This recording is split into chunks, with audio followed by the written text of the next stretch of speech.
means a huge amount to us. And Mum would have really loved seeing you all here today. You were all very special to her. And you're all very special to us. Dave, over to you. Afternoon, everyone. Those I don't know and haven't met yet, my name's David. I'm Judy's nephew. I'm joined by my brother Rob and sister Anne and niece Maggie, and in spirit, our brother Pete. So our mum was Judy's sister, and I'm pleased to be able to be here today to say just a few words about the remarkable person whose life we're here to celebrate.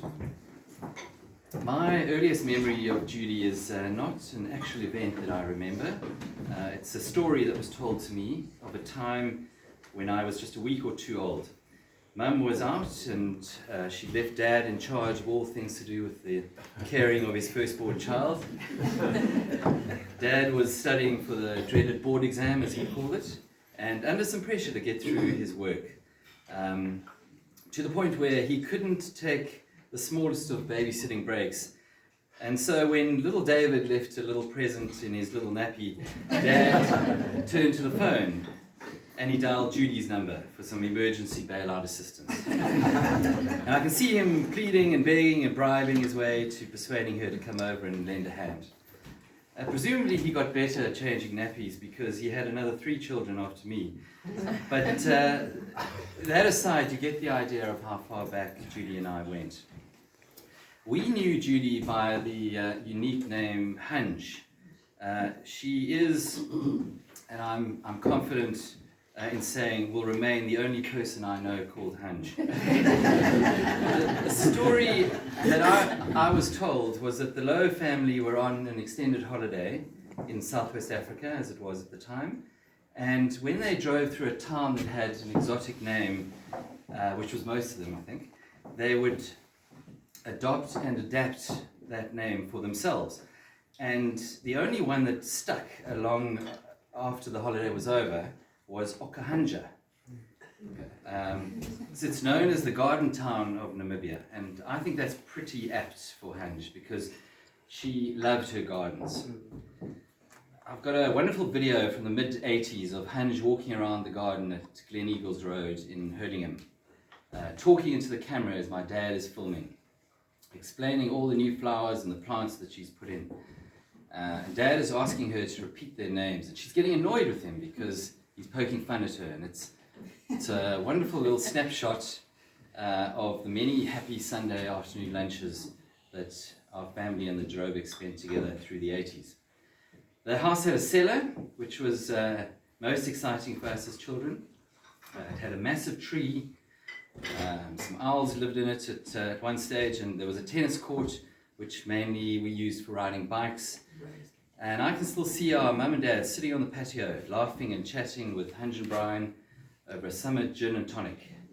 The younger children riding their bikes and the older ones hitting a tennis board against the wall. And Mum and Hunj were exceptionally close. And even after Hunj and Brian, the girls, came down to Somerset West in the early 90s and they were separated by a vast distance, Sunday evening catch-up between the sisters was hardly ever missed. Never missed. So for us, Hunj was fun. She loved nothing better than having all her children around her. And although I was never formally taught in a classroom by her, I can see how she would have loved and cared for the many, many children that she did teach. She loved nicknames too, for children and adults. So there was T-Bear, there was Miggity Mac, there was Bruno, there was Pody, Evie, Goody, there was Spot, there was Bean, Bell, P, spelled just the letter P, and Robzico. Perhaps not all of those were conjured up by her, but it's a small example of the fun that she injected into our lives. Since our own mum and dad died, Hunj has been a constant in my life, like the rising and setting of the sun. I suppose I haven't known a day without her. We shared a special bond. I treasured the time I spent with her. in person or on the phone, and I'll miss her terribly. I was able to remain a part of her life from a distance, and I won't forget the last phone call that we had earlier this month when she told me how excited she was that her spot had become engaged. She had a strong personality. She faced her challenges head on. It is what it is, Day. She would say to me, yeah. So, on behalf of our family, Keep going. deepest sympathies to Brian and Fiona, Heather and Sandra. You had a truly extraordinary mum, one of the bravest and strongest people I knew, and you can be very proud of the life that she lived. And as Hutch would have said at the end of the call, when she hung up, love you long time. We love you long time.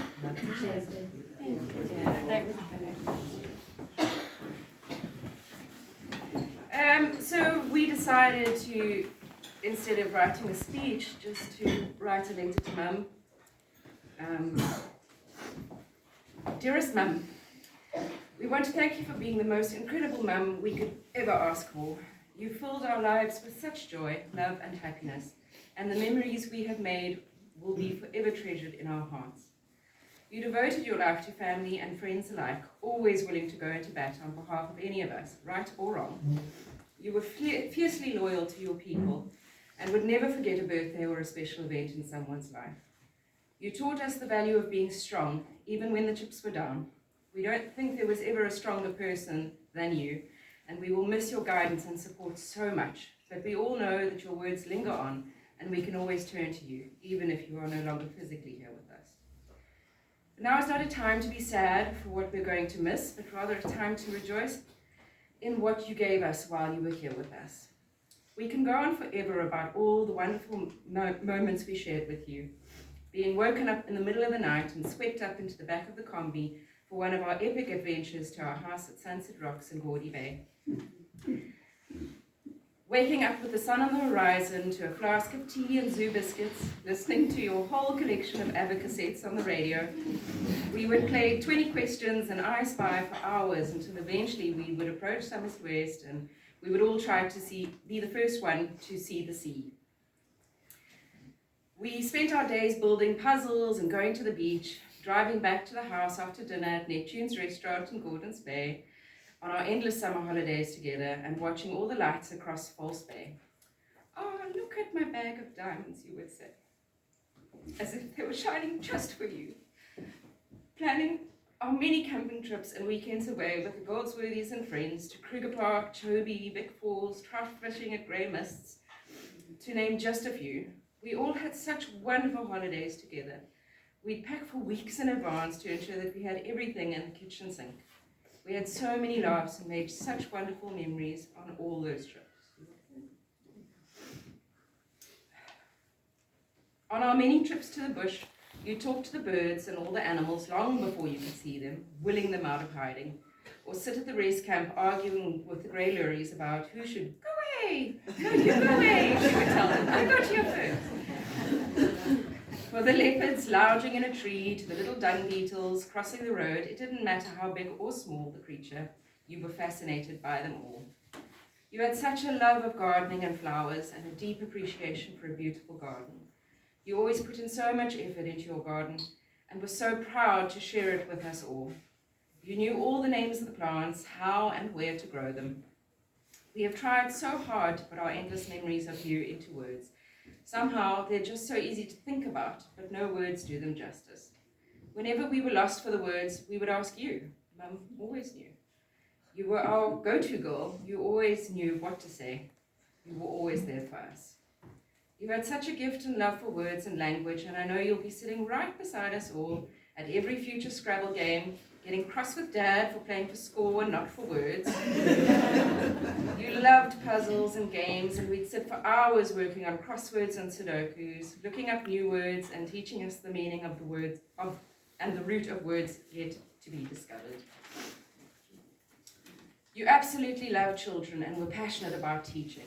You have helped so many children over the years, and when you and H had your daycare school, you used to read all the little bodies' stories before lunch and a nap, and you'd read those stories with so much excitement and theatrical detail. You had them hanging on your every word, and it made your day, every day. But the day your heart really exploded with joy was the 6th of June when Amy was born and you became a granny. A title you wore with such pride.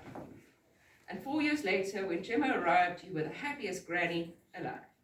You had all the time in the world for them. You adored them, spoilt them, sorted them out when they needed a little life lesson, and always helped them with their homework. You treasured them, and they are so lucky to have had you in their lives. It is impossible to capture all of our moments in only a few minutes. There are just so many, and for that we are truly grateful. We will relive them all and remember you with a happy heart every time we sit in the garden and watch a butterfly, or talk to the chewies, or the sunbirds, and hear the early bird, the shrike, calling. We all hear your voice when we listen to all the music you loved and remember the tap-tap of your fingers on the piano keys. When we walk into a beautifully decorated room, you always had such impeccable taste. Your voice will ring clearly in the evenings when we hear you say, "Dolly, is it time for a whiskey yet?" Thank you, Mum, for everything you did for us. You were a wonderful mother, and we are so lucky to have been able to call you our mum.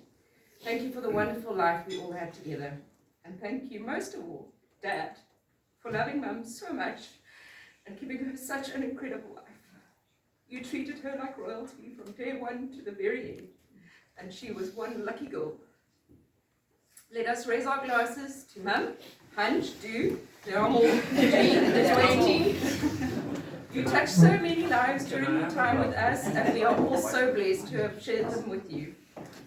Gone but not forgotten. We will carry you in our hearts always. We love you so much, Mum, to the moon and the stars and back.